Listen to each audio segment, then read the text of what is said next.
जय श्री गणेश। नमस्कार, मैं आचार्य संजय द्विवेदी। मेरे समस्त प्रबुद्ध दर्शकों का मेरे चैनल पे हार्दिक स्वागत है। प्रिय दर्शकों, आज मैं वृश्चिक राशि का जुलाई माह का मासिक राशिफल लेकर आपके सम्मुख उपस्थित हूं। जुलाई माह में जो ग्रहों का परिवर्तन है तथा जो ग्रहों की स्थितियां बन रही हैं उनसे बड़े उलटफेर की स्थिति बन रही है।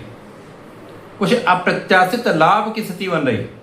वृश्चिक राशि के लिए यदि हम अवलोकन करें तो चतुर्थ भाव में राहु हैं, आपके पंचम भाव में शनिदेव का गोचर चल रहा है, आपके सप्तम भाव में स्वयं वृश्चिक राशि के स्वामी मंगल गोचर कर रहे हैं, अष्टम भाव में सूर्यदेव का गोचर है, आपके नवम भाव में 3 ग्रहों का महायोग बना हुआ है जिसमें गुरुदेव बृहस्पति, शुक्राचार्य तथा बुध का महायोग प्राप्त हो रहा है।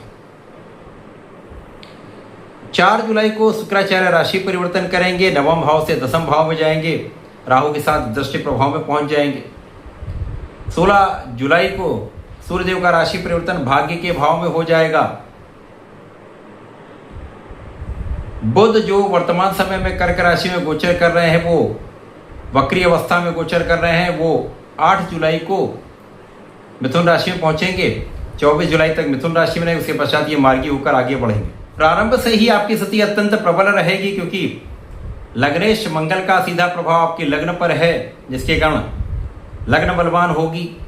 जब आपकी लग्न बलवान होती तो गोचर का नकारात्मक प्रभाव नहीं प्राप्त होता है। गोचर में अच्छे योग बनते हैं तो उनका संपूर्ण लाभ आप ले पाते हैं। तो समय श्रेष्ठ ऊर्जा का प्रवाह आपके अंदर रहने वाला है, आप सामर्थ्यवान रहने वाले हैं।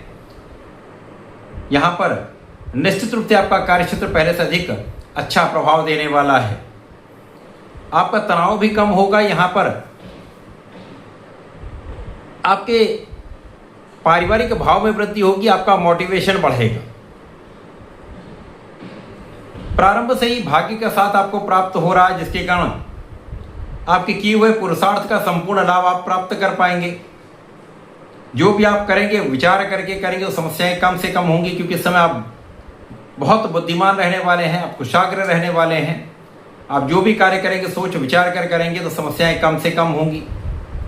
स्थितियां आपके पक्ष में हैं।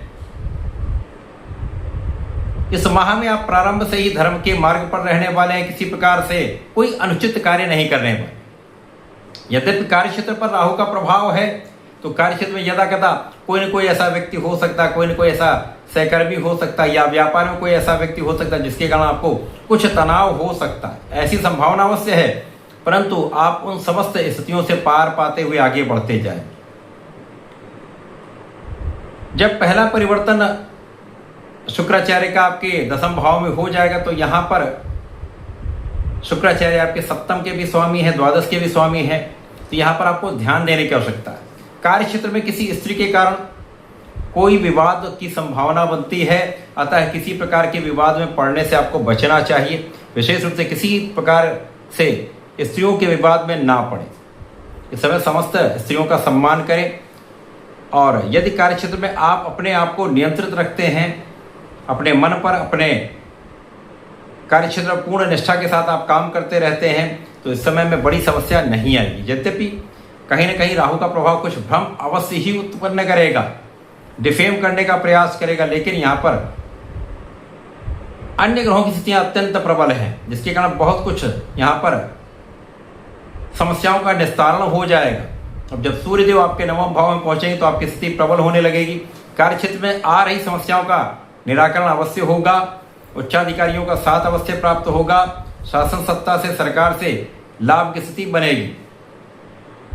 इसी प्रकार से भाई बहनों का सहयोग मिलता है, अच्छे मित्र का साथ प्राप्त होता है, पिता का पूर्ण साथ मिलेगा, पिता का सहयोग प्राप्त होगा जिसके कारण बहुत सारी समस्याएं आप स्वयं निस्तारित कर पाएंगे। इस माह में जब बुध वक्री होकर मिथुन राशि में पहुंच जाएंगे तो राहु के दृष्टि के प्रभाव में पहुंच जाएंगे। बुध भद्र नामक राजयोग में होंगे, जो प्रबल राजयोग है, जो आपको आपके बुद्धि बल से, आपके कला क्षेत्र के ज्ञान से, आपके गणनाओं के प्रभाव से, आपकी वाणी के प्रभाव से, कला क्षेत्र के ज्ञान से आपको विशेष लाभ प्रदान करने वाला होता है। तो यदि यहाँ पर आपने अपने विवेक को जागृत रखा, यदि आपने अपने बुद्धि बल का सही उपयोग किया जल्दीबाजी में कुछ कार्य नहीं किया, जल्दीबाजी में बड़े निर्णय नहीं लिए तो समस्याएं कम होंगी। क्योंकि जब अच्छी अवस्था में बुध है और राहु भी मित्र की राशि में होकर बलवान है, और जब इन दोनों का किसी प्रकार से कोई भी संबंध बन जाता है तो व्यक्ति तीक्ष्ण बुद्धि वाला होता है। वो जैन के इन प्रकार समस्त स्थितियों में अपने कार्य को बनाने वाला होता है, बड़ी उन्नति करता है, अचानक ही बड़े लाभ की प्राप्ति हो जाती है। तो यहाँ पर निश्चित रूप से आपके लिए इस समय में अचानक कुछ धन प्राप्ति का, लाभ प्राप्ति का योग बनता है। पैतृक संपत्ति से हो सकता है कुछ लाभ आपको प्राप्त हो जाए, पिता के सहयोग से कुछ लाभ प्राप्त हो जाए, परिवार के सहयोग से कुछ लाभ प्राप्त हो जाए, तो ऐसी स्थितियां बन रही। लेकिन यदि इस समय में आपने अपने मन पर नियंत्रण नहीं रखा, विचार नहीं किया, तो बिना विचारे यदि करेंगे तो पछताना अवश्य पड़ेगा। क्योंकि यदि इस समय जरा भी आपने लापरवाही की तो हानि की संभावना भी बनती है। अतः इस समय बहुत संयमित आपको रहना होगा। इस समय जब बुध अष्टम भाव में जाएंगे तो यहाँ को संयमित रखना चाहिए, बहुत नाप तौल कर बोलना चाहिए। विशेष रूप से अपने परिवार के मध्य में बहुत संयमित आपको रहना चाहिए। कुछ एलर्जी या कुछ मौसम के रोगों की संभावना यहाँ पर बन रही है, इसका प्रभाव आप पर पड़ सकता है, तो ध्यान देने की आवश्यकता है। योगा प्राणायाम करते रहें, व्यायाम करते रहें, अच्छे भोजन को आप लेना प्रारंभ करते तो समस्याएं कम होंगी। और जब शनिदेव वक्री हो जाएंगे तो शनिदेव आपके पंचम भाव में गोचर कर रहे हैं, इनका प्रभाव चतुर्थ पंचम का प्रभाव देने वाला हो जाएगा, जिसके कारण कार्य क्षेत्र में बहुत सारी समस्याओं का निराकरण अपने आप होने लगेगा। अचानक की कुछ अप्रत्याशित लाभ मिल जाएगा, कार्य क्षेत्र में अचानक की प्रगति हो जाएगी, अचानक की इंक्रीमेंट मिल सकता है, या आपको मन के अनुसार स्थान प्राप्त हो जाए, और यहाँ पर आपका ज्ञान पहले से अधिक प्रबल होने लगेगा। विद्यार्थियों के लिए अच्छा समय है, आप अपनी ऊर्जा का सही उपयोग कर पाएंगे और पढ़ाई में अच्छे परिणामों की प्राप्ति का योग बन रहा है। संतान भी अच्छी रहेगी, संतान से अच्छे समाचार की प्राप्ति हुई, संतान का सुख प्राप्त हो रहा है, यहाँ पर किसी प्रकार का कोई संदेह नहीं। इसी प्रकार से इस समय में धन का लाभ भी हो रहा है, मान सम्मान की प्राप्ति का भी योग बनता है। केवल और केवल यहाँ पर आपको विवेकशील रहना है।